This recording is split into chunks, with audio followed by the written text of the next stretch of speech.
Banda Aceh dengan julukan Kotanya Para Raja memiliki sejumlah objek wisata sejarah peninggalan Kerajaan Aceh Darussalam serta sejumlah objek wisata sejarah lainnya.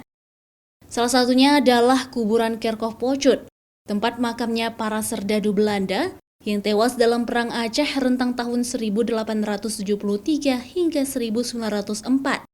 Di sini terdapat sekitar 2.200 makam tentara Belanda, di antaranya tokoh militer Belanda Johan Harmen Rudolf Kohler atau Jenderal Kohler, Johannes Ludovicius Jacobus Hubertus Pell, dan Wilhelm Bernhard Johann Anton Schipens. Selain tentara Belanda, terdapat juga makam tentara Kenil dari suku Jawa, Batak, dan Ambon. Karena lebih bersejarah, banyak kuburan-kuburan tentara Belanda,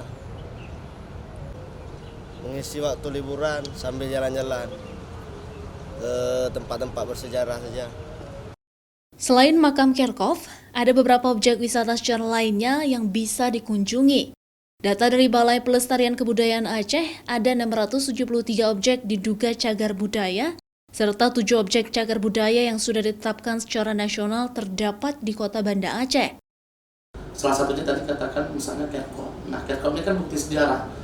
Aceh dengan Belanda pernah terjadinya peperangan yang memang tidak ada kalahnya Aceh pada waktu itu kan sampai sekarang. Nah, itu kan salah satu bukti.